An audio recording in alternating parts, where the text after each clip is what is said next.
Okay. Start.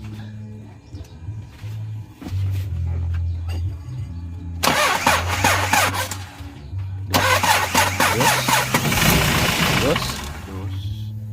Murag musunod mong 4 tan. 4-3 bro mas. Una dos. Dos yun. Dos ra na.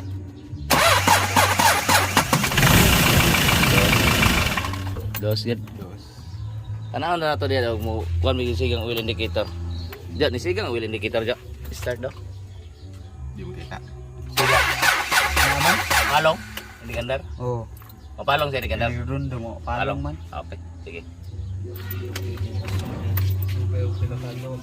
White smoke na siya. So ito pala guys, hard starting. So sira yung number 2 na fuel injector. Tapos palitan din natin ng oil pump na bago, genuine, saka yung Conrad bearing. So ang problema pala nito, kapag paunti-unti yung andar, mga ilang minuto ay mawawala yung umiilaw yung oil indicator. So palagi na lang itong ino-overhaul, halos katatlong beses na nag-overhaul.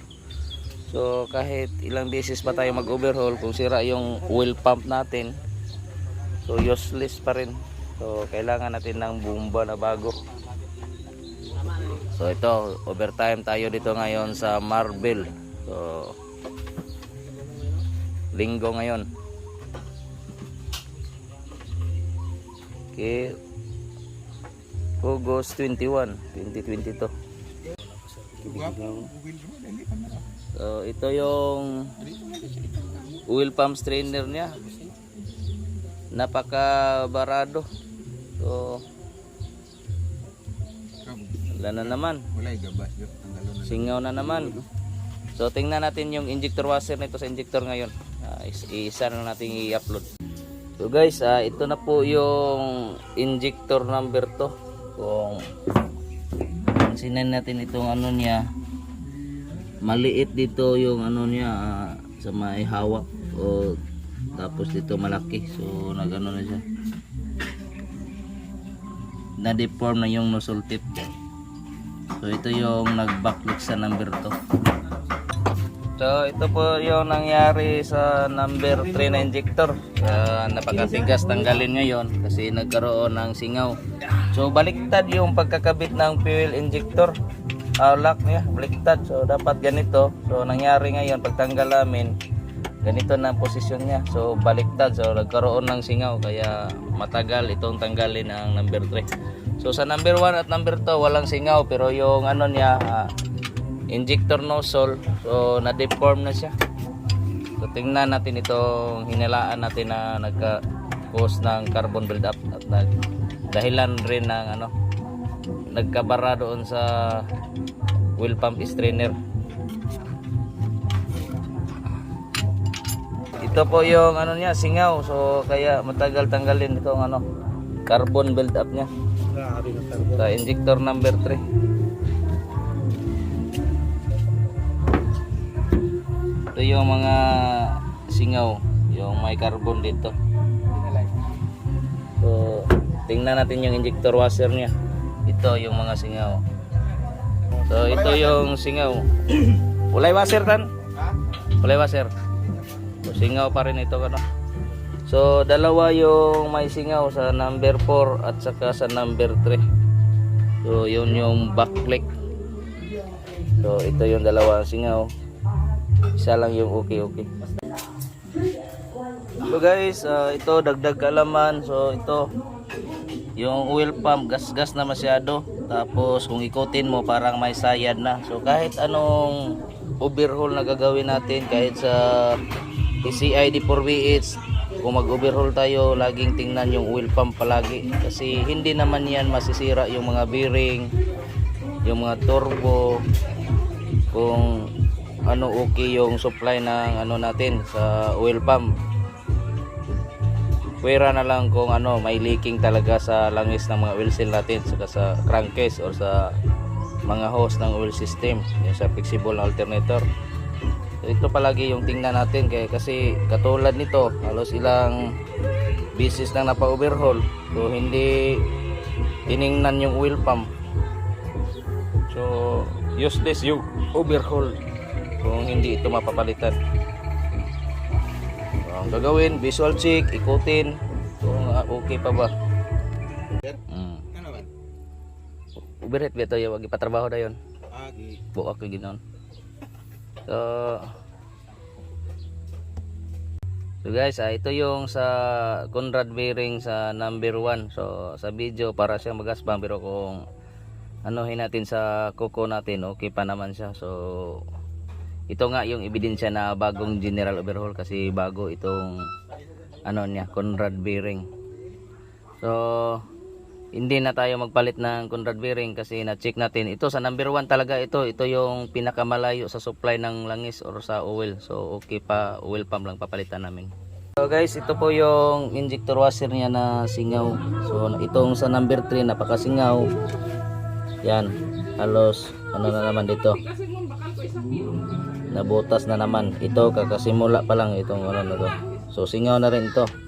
So itong number 1 okay pa ito, oil lang yan nakaitim. Tapos itong sa number 2 washer, okay. So dalawa yung singaw.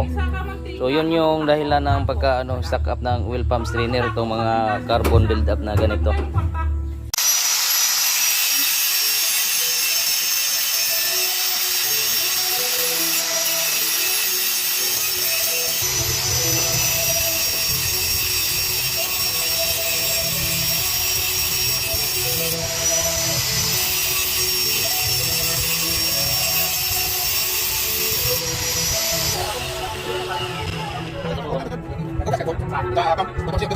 So ito po kadumi yung loob ng ano natin, oil pump strainer.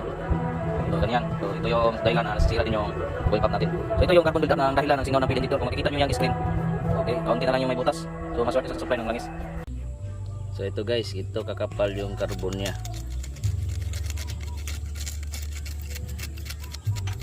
Yan oh. Yan. So sinong hindi mag-stack up nito? So sinong hindi palagi mag-overhaul nito? Short sa langis. Yan. Okay, standby. Ilayo ko magamot. Ito, oh, ang kapal oh.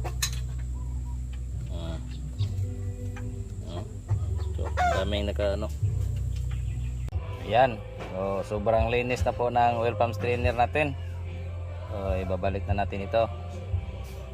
Okay guys, natapos na natin i-injector test. So ito yung nangyari, yung sa customer, isa yung backlick, dalawa yung mababa yung pressure, bagsak na. Tapos ito yung tatlo yung ipapalit natin kasi pareho ng pressure sa bago niyang pili na isa. So tatlo yung ipapalit namin na fuel injector. So transparent po tayo sa may-ari. Nakita niya yung injector test natin na ginawa. Okay, ibinalik na rin ng mga kasama ko dito sa oil pump. So kakabit na nila itong oil pump strainer saka yung crankcase. So dito rin nalinis na natin yung injector na lagayan ng injector. So gaya ng ginagawa natin palagi, ito lang sandpaper sa injector pa ganyan lang. So para malinis yung injector washer na may build up ng carbon. So ganito lang kasimple. Yan. Liha yan, liha. So ito po yung valve cap niya. So wala na po talsik na fuel or yung sinasabing engine blow-by. Kasi napakasingaw ng fuel injector washer niya, kaya parang blow-by siya kung tingnan. Tapos yung white smoke, wala na rin yung white smoke. So wala na yung white smoke sa tambutso. So road test na lang kami ngayon.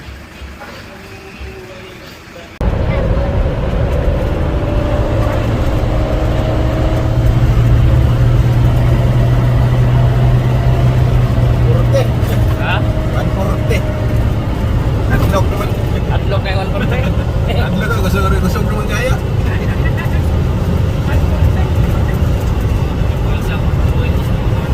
Kahit sanay, nail na ta. Ato pa, sa stage 5 na niya nga power ano? Okay na niya sir. Kawan porte na ganti. Dati, nanay kalayo nga dagan niya. Tingog na tong saba niya. Oo. Mabitaw kay panidaan ba? Kung engine knocking pa bagay. Isang Wala, minuto, wala tingog ito. mo sigar Wala siya na, na, wala na may oil indicator sigar no? Wala na. So wala na. Sa ato pa, wala na ka pa ni Doon eh. Sulbad, nagaling ka sa overhaul? Ikaw ka sa utang okay.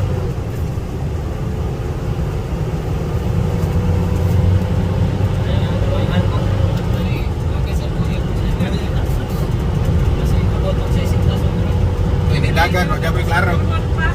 Ay klaro ang kuwan eh. Hindi pa mag-test lang.